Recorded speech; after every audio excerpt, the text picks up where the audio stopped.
The Amazon rainforest, dark, foreboding, a vast expanse of green teeming with life, yet shrouded in mystery and danger. The canopy, a thick blanket of leaves, hides countless secrets beneath its shadowy cover. Relentless, the air hung heavy and still, pregnant with the coming storm. The leaves, usually rustling with the sounds of the jungle, were eerily silent, as if the entire forest was holding its breath. Lightning danced across the horizon, momentarily illuminating the towering trees and dense foliage. Each flash revealed the intricate web of life that thrived in this untamed wilderness, only to be swallowed again by the encroaching darkness. The rumble of thunder echoed through the jungle, a prelude to the symphony of nature about to be unleashed. The animals, sensing the impending storm, sought shelter, their instincts guiding them to safety. High above, oblivious to the brewing tempest, a Lockheed L-188 Electra cruised through the darkening sky. The aircraft, a marvel of human engineering, seemed insignificant against the backdrop of nature's fury. On board, passengers settled in for the final leg of their journey, unaware of the danger lurking below. Conversations filled the cabin, a stark contrast to the silence of the jungle beneath. Among them was 17-year-old Juliane Köpke, returning home to Pucallpa, Peru, after finishing school in Lima. She gazed out the window, her thoughts drifting between the excitement of seeing her family and the memories of her time in the city. Little did she know, her journey was about to take a dramatic turn, one that would test her resilience and will to survive in ways she could never have imagined. It was Christmas Eve, 1971, a time for joy, for family, for celebration. But for the passengers of Lancer Flight 508, festive cheer turned to terror as the storm struck with a vengeance. The plane, buffeted by ferocious winds and blinding rain, was tossed around like a toy. Inside, panic ensued. Passengers cried out, their faces etched with fear. The roar of the engines was drowned out by the howling wind and the deafening claps of thunder. Suddenly, a blinding flash of light engulfed the aircraft, a deafening boom, and then darkness. Juliane Köpke woke to chaos. She was still strapped in her seat, but the plane was gone, ripped apart by the force of the storm. Below her, the jungle canopy rushed towards her at an alarming speed. She was falling, plummeting towards the earth. Time seemed to slow down. The wind whipped at her face. The roar of the storm was deafening. Juliane closed her eyes, bracing for impact. Then a bone-jarring crash. She had landed, still strapped to her seat, in the heart of the Amazon rainforest. Juliane regained consciousness slowly. She was dazed, disoriented, and in pain. She managed to unbuckle her seatbelt and free herself from the wreckage.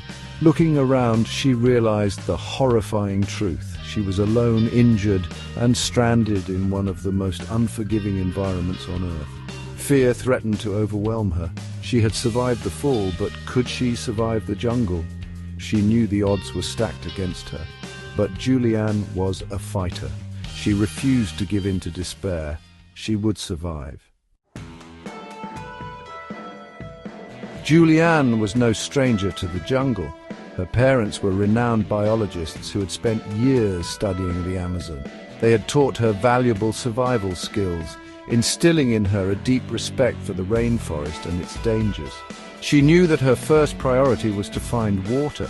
She remembered her father's words, "Follow the streams downhill. They will lead you to a larger body of water and eventually to civilization." With that in mind, Juliane set off into the dense undergrowth, determined to find her way out of the green hell. Section 6, 10 Days. For 10 long days and nights, Juliane battled her way through the unforgiving jungle. She was weak from her injuries, tormented by insects and constantly on edge, listening for the slightest sound that might signal danger. She scavenged for food, eating whatever fruit she could find and relying on her knowledge of edible plants. Her body ached, her clothes were torn and her hope was dwindling. But Juliane refused to give up. She drew strength from the memory of her parents and the will to live. She would not become another victim of the jungle. Section 7. The Rescue. On the 10th day of her harrowing journey through the dense and unforgiving jungle, Julianne stumbled upon a small, weathered hut.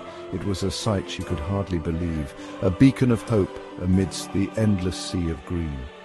The hut stood there, almost as if it had been waiting for her, a silent witness to her incredible struggle for survival. It was a miracle, a sign that perhaps her ordeal was nearing its end.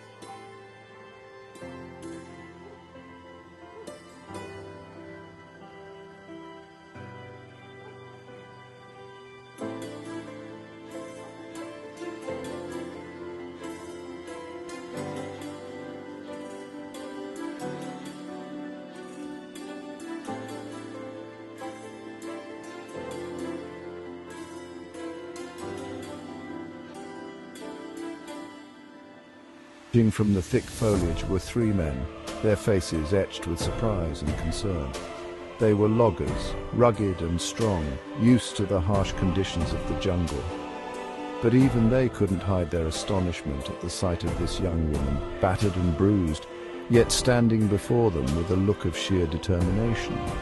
They were loggers, and they couldn't believe their eyes when they saw this young woman emerge from the jungle, battered but alive. The men quickly gathered around her, their initial shock giving way to a flurry of activity. They asked her questions, trying to piece together how she had survived such an ordeal. Julianne, though exhausted, recounted her story, her voice trembling with